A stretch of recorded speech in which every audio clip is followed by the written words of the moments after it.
How much data is too much data for the federal government to have? At what point do citizens say enough is enough of the information that they're gathering on their citizens? This is Randy Osborne, and welcome to another edition of Florida Government Watch and also Eagle Forum.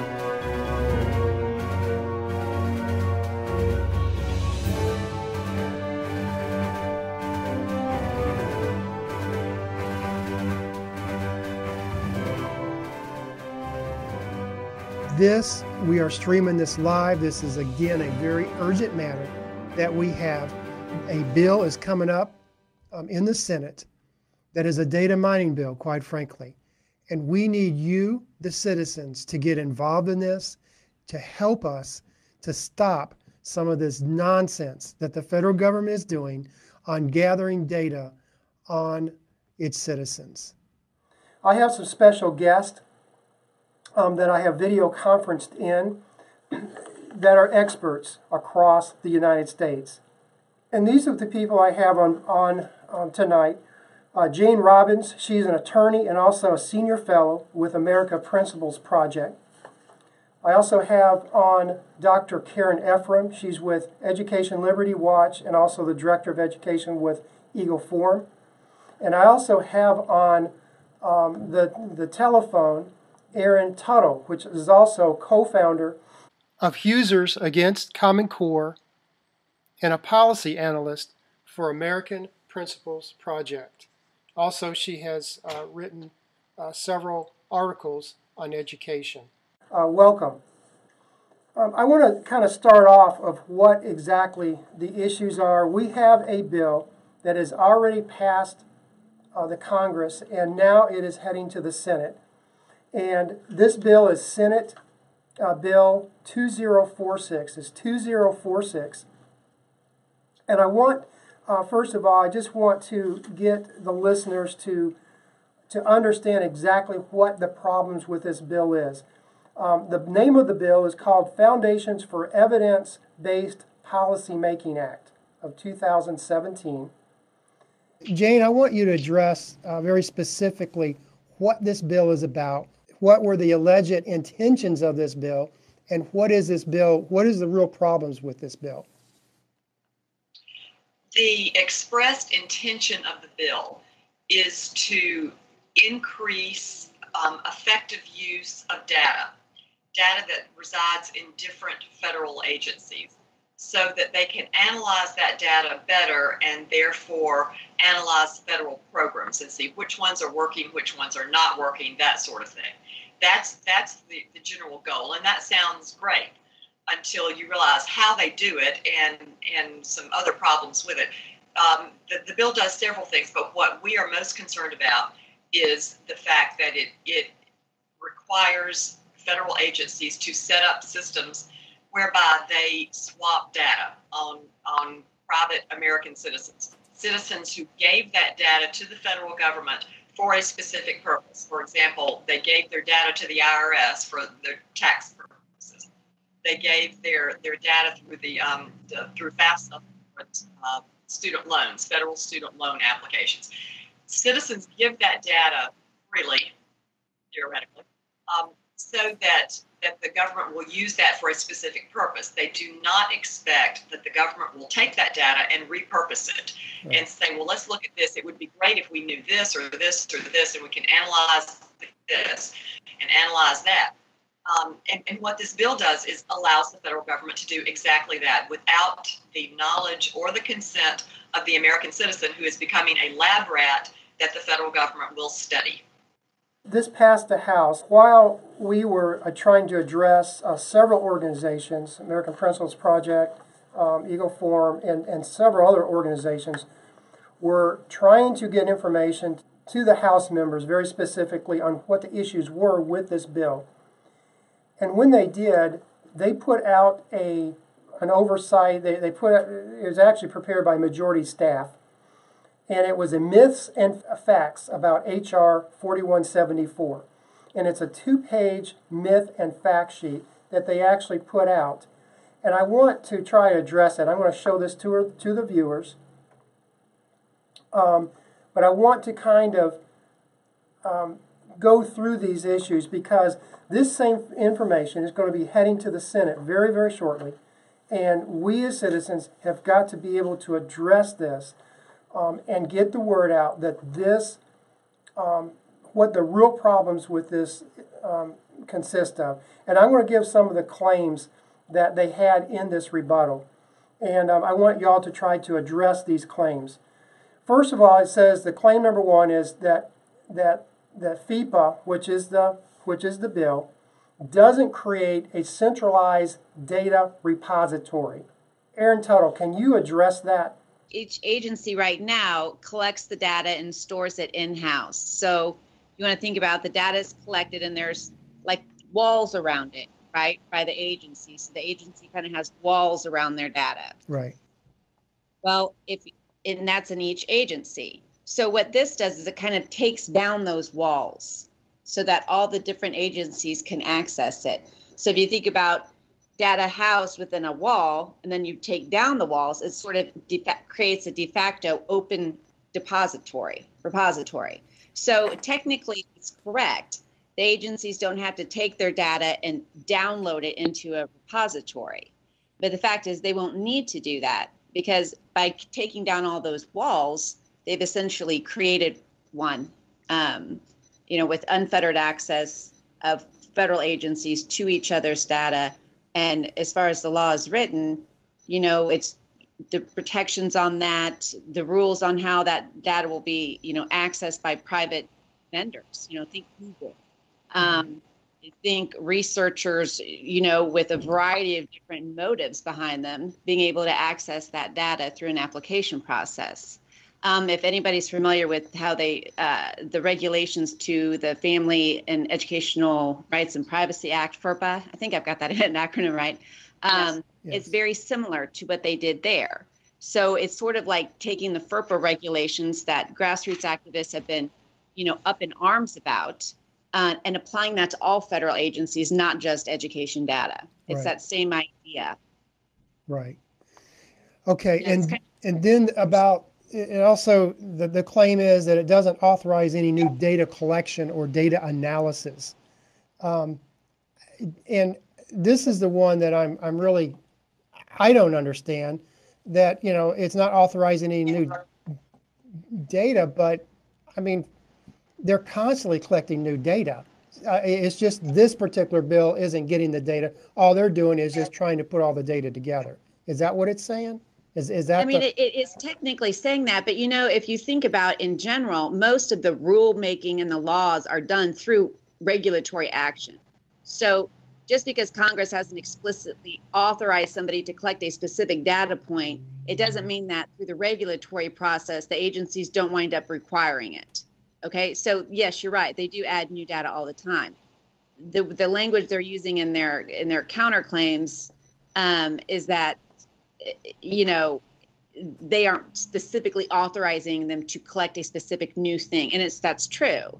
They aren't through law explicitly requiring new data to be collected on individuals, but like I said before, it's opening up the number of sources of data to federal agencies, right? Because all the walls have come down. Right. So now they're able to go and pluck out what they want at their own will. Exactly. And in addition, Randy, the director of the Office of Management and Budget, who oversees this whole new data system, is allowed to designate other statistical units and agencies who, in theory, could be collecting new data that we don't even know about. Right. Okay, and then another claim, Jane, is that the bill does not overturn an existing student unit record ban, which prohibits the establishment of a database with data on all students. So parents need not to worry about their children's personally identifiable information. Now, what is the issue there? The issue is, let me define as a student unit record system. That's one in which education data is combined with workforce data, specifically higher education data, so that you can track a student through the workforce and look at the what he did in college, what courses he took, that sort of thing, and see what effect that has on his jobs, on his earnings, on things like that. Currently, that is banned in federal law, as well it should be. And this bill does not specifically overturn that ban. That is true, but this claim sort of dances around other problems with education data. The states are building massive statewide longitudinal data systems, and they're doing that. They were required to do that when they got Race to the Top money, and even before that, they were working on that. And the FEPA allows the federal government to swap data among different agencies, data that they access. So if the U.S. Department of Education is accessing those statewide data systems, and it's always pressuring states to give them more and more personally identifiable information, then that data that they access can be shared among other agencies too. And then it's important to realize that there's no generally recognized right to opt out of having your child in those data systems if your child is so there are a lot of issues there, a lot of danger, especially the Obama federal student privacy law, the law that's called FERPA. So the data is already highly insecure, and so FEPA is going to make it more insecure by allowing it to be swapped among agencies. Right, right. And here's another claim for Dr. Ephraim. I'd just like for you to address this, that it doesn't, this bill does not repeal, it's called CIPSEA. You need to explain, number one, to the listeners what that is, but rather strengthens it. So what exactly is CIPSEA, and how does it strengthen that particular law? The law that they're talking about is the Confidential Information Protection and Statistical Efficiency Act, or CIPSEA, is the nickname, the acronym. And that has penalties of, I believe, $250,000 fine and 5 years in jail for knowingly sharing confidential data. That has been in place since 2002. It has been rarely, and some people say never, invoked. So no one has ever been charged for that. And all that FEPA does is reiterate those same penalties. So it doesn't strengthen it at all. And it's kind of a misnomer to say that FEPA protects privacy and that there are all these penalties if the data is released. And that only applies if it's intentionally released by a federal government worker. It doesn't say a thing about data security issues with hackers. And we've had, the Office of Personnel Management that got 21.5 million records from the federal government. FAFSA, the student loan application form that asks like 130 or 160 questions of very, very sensitive data of prospective college students and their families. That's been breached by at least 100,000 people. 100,000 records have been breached. Oh, wow. And maybe more, we don't know. Then there's the NSA, and the House Oversight Committee had hearings on how poor the data protection is in the U.S. Department of Education, that has longitudinal data, as Jane said, from literally cradle through high school. And if some of these other bills pass, it could be all the way through career. Let me ask you another question down that line, Dr. Ephraim. There's a lot of data that they can be pulling from. What other sources of data? Obviously, they're going to be pulling it from students, from education, which we have been around and around on that through Common Core and some of the other things that they're doing. What are some of the other sources that they could actually be pulling this data from?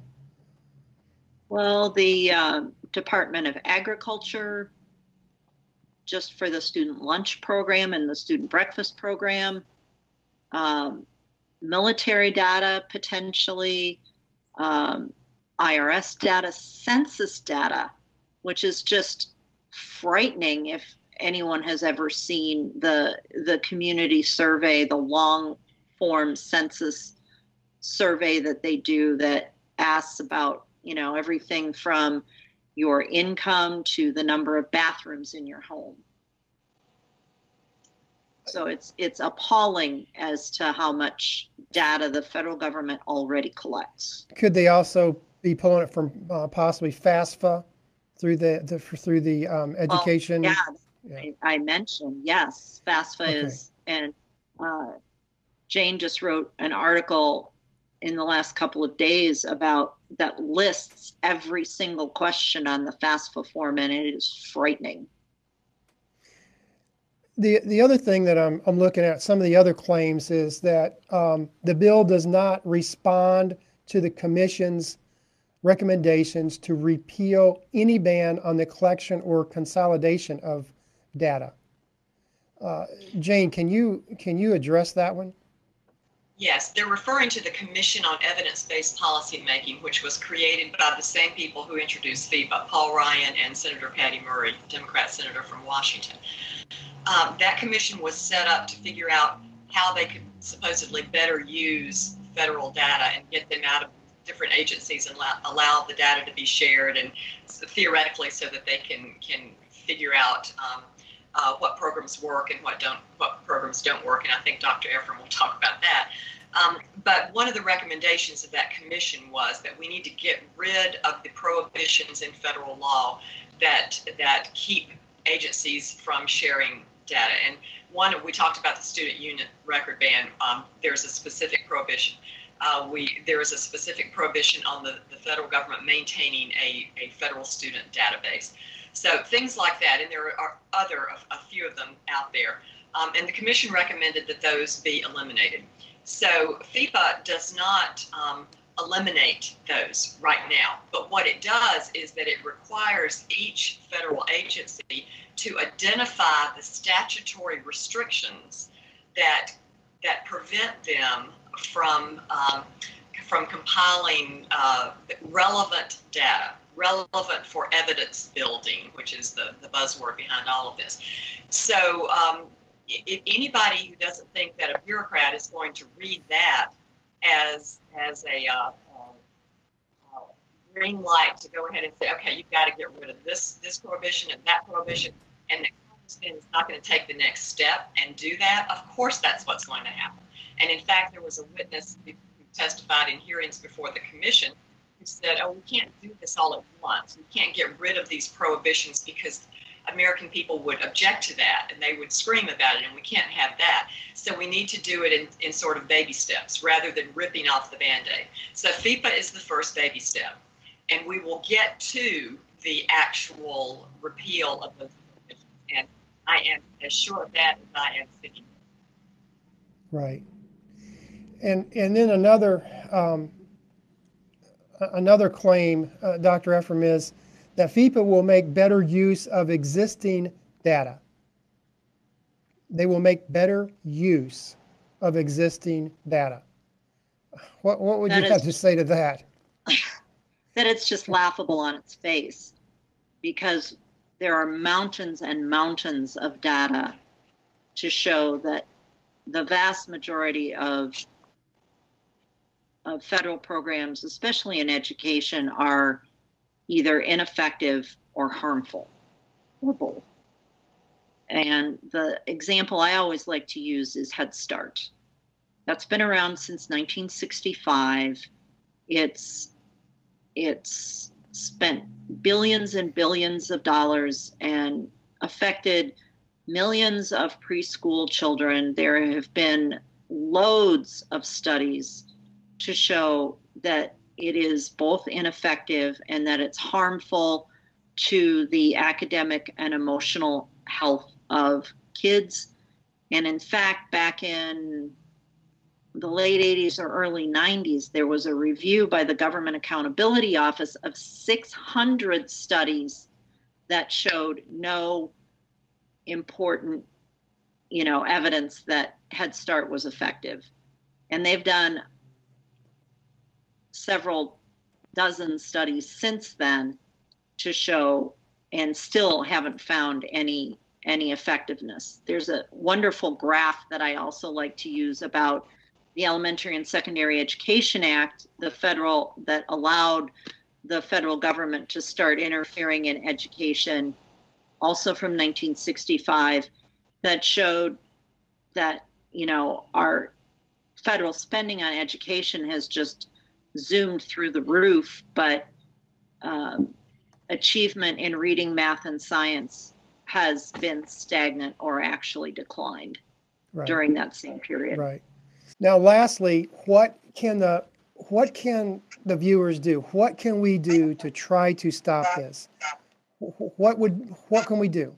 This is obviously a major overreach of the federal government. What can we do to stop this?